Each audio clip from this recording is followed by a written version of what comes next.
Wrestling का जो India में पूरा कंट्रोवर्सी चल रहा है, जो पूरा एक बहुत बड़ा बहुत सीरियस इशू चल रहा है, उसमें this whole thing has taken a new turn and ऐसा टर्न जो ऑलमोस्ट एक्सपेक्टेड था बट ऑलमोस्ट नहीं भी था, क्योंकि काफी ज्यादा इनएक्शन रहा है अभी तक। रेसलिंग फेडरेशन ऑफ इंडिया के न्यूली इलेक्टेड बॉडी को इंडियन गवर्नमेंट स्पोर्ट्स मिनिस्ट्री ने बैन कर दिया है, अबॉलिश कर दिया है, खारिज कर दिया है। बेसिकली अभी हमने 2-3 दिन पहले फिर इस बारे में बात करी थी कि यार इलेक्शंस हुए हैं, जो अभी पूर्व प्रेसिडेंट थे, जो फॉर्मर प्रेसिडेंट थे बृजभूषण शरण सिंह, उनकी जगह एक ऐसे कैंडिडेट्स इलेक्ट हो गए हैं जो बहुत ही ज्यादा क्लोज एसोसिएट है उनके बिजनेस पार्टनर हैं, उनके ऑलमोस्ट एक उनकी छवि देखी जा रही है उनमें। अब हमने देख लिया जो पिछले 2-3 दिन में शोर मचा है।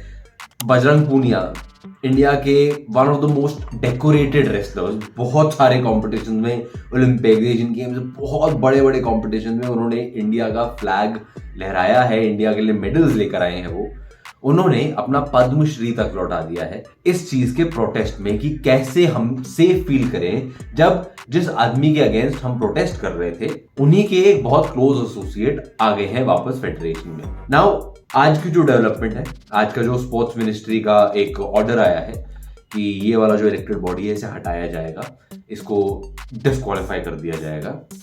ये उस चीज के लिए नहीं है एज सच, इसके रीजंस अलग अलग आए हैं एंड उनके बारे में थोड़ी सी मैं बात करता हूं अभी।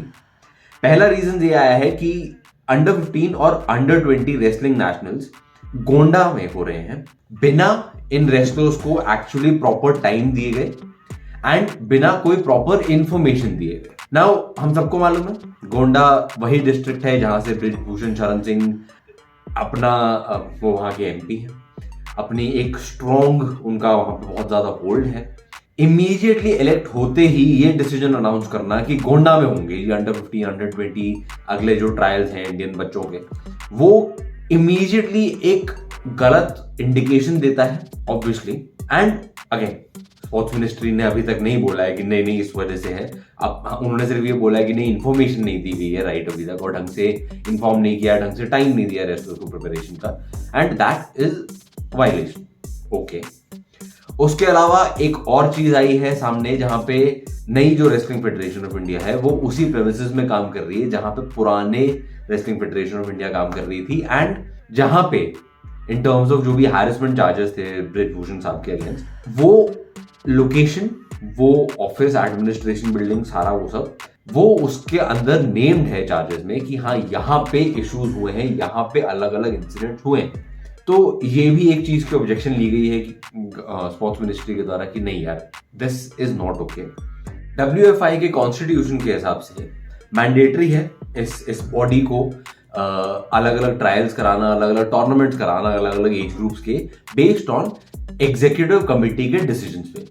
अब पिछले 1-2 दिन में ही एग्जीक्यूटिव कमेटी की एक मीटिंग बिठाई जाती है एंड सेक्रेटरी जनरल, जो इलेक्टेड सेक्रेटरी जनरल हैं, वो इस कमेटी का जो मीटिंग हुई है उसका पार्ट नहीं रखे जाते।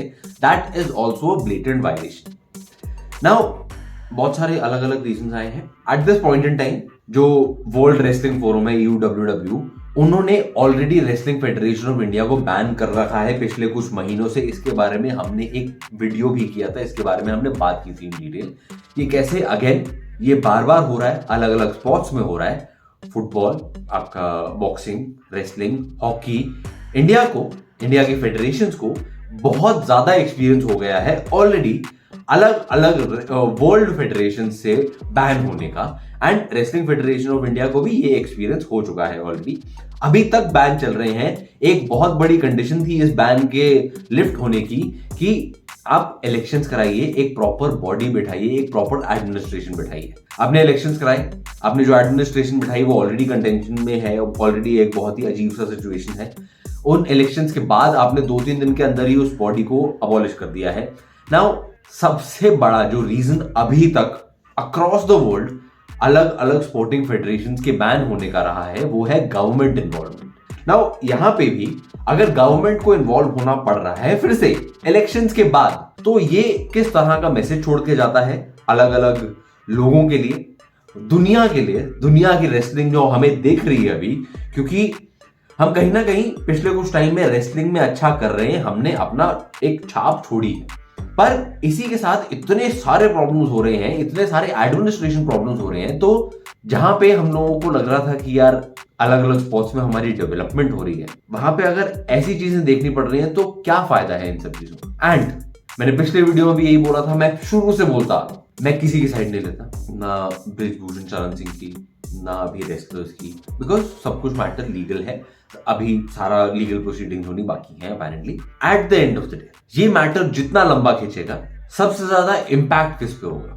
ना पॉलिटिशियंस पे होगा, ना सीनियर रेसलर्स पे होगा उतना, क्योंकि वो ऑलरेडी काफी हद तक खेल चुके हैं अपने करियर का एक बहुत बड़ा पार्ट। सबसे ज्यादा इफेक्ट होने वाला है, अगेन मैं फिर से बोल रहा हूं, आई नो बार बार बोल के पता नहीं क्या ही साबित हो जाएगा, बट फिर से सबसे ज्यादा इफेक्ट होगा जो एक्चुअली अपकमिंग रेसलर्स हैं, जो नए बच्चे बच्चियां अंदर घुस रहे हैं सिस्टम में, जो एक्चुअली रेसलर्स ट्रेनिंग करने की कोशिश कर रहे हैं, जो अपने घर वालों से बहस कर रहे हैं कि नहीं मुझे रेसलिंग में अपना करियर, अपना फ्यूचर बनाना है। सबसे ज्यादा इफेक्ट होगा उन लोगों पे, क्योंकि आपकी फेडरेशन अगर बार बार बैन हो जाती है, आपकी फेडरेशन में इतने सारे इश्यूज चल रहे हैं, आपकी फेडरेशन में सेक्सुअल हैरेसमेंट केसेस आ रहे हैं, तो कैसे कोई भी माँ बाप सिक्योरली सेफली अपनी बेटी को भेज दे, बेटे को, अगेन अपने बच्चे को भेज दें एक ऐसी फेडरेशन में, एक ऐसी एडमिनिस्ट्रेशन में जो लिटरली कुछ फिगर आउट नहीं कर पा रही है। This is a very very humble appeal, कोई किसी तरह अगर सुन ले, गवर्नमेंट में बैठे हुए लोग, अलग अलग स्पोर्ट्स में हमने ये चीजें होते देख ली हैं, इन चीजों से सीखना पड़ेगा। आप सिर्फ पॉलिटिशियंस के बेसिस पे पॉलिटिशियंस को आगे कर करके फेडरेशन नहीं चला सकते हो, जो मर्जी हो जाए। एंड अगेन मैं फिर से बोलता हूं, अगर तो जो रेसलर्स प्रोटेस्ट में बैठे हैं वो गलत बोल रहे हैं, वो एक्चुअली एक मिसलीडिंग पॉलिटिकल एजेंडा वो सब कर रहे हैं, तो उनको गलत प्रूव करिए, इस पूरे चीज को क्लियर अप करिए, इस पूरे मेस को क्लियर अप करिए, ताकि जो अब बच्चे आ रहे हैं, जो बच्चे कोशिश कर रहे हैं इस पूरे इस अच्छे ब्यूटीफुल स्पोर्ट में घुसने की, उनका फ्यूचर खराब ना हो। अगर ऐसे ही चलते रहे हम लोग, 2023 हमने पूरा खराब कर दिया है, 2024 भी पूरा खराब होगा और आगे आने वाली बहुत सारी जिंदगियां खराब होंगी। आप सबसे भी अपील है थोड़ी सी कि ये वाला जो सेंटिमेंट है वो कहीं ना कहीं किसी तरह पहुंचाइए और ज्यादा लोगों तक, ताकि हम लोग, हमारे जैसे लोग जो एक्चुअली कंसर्न्ड है इंडियन स्पोर्ट्स को लेके, वो इस बारे में और ज्यादा बात करें। आपको क्या लगता है इस पूरे झमेले के बारे में? नीचे कमेंट्स में बताना जरूर। एंड अगर तो आपको लगता है कि ये वीडियो कुछ भी फर्क ला सकता है, तो प्लीज लाइक का बटन दबा दो ताकि ज्यादा लोगों तक पहुंच जाए ये वीडियो। बाकी कंटेंट अगर पसंद आ रहा है तो प्लीज चैनल को सब्सक्राइब करना मत भूलना। मिलते हैं आपसे अगले वीडियो में।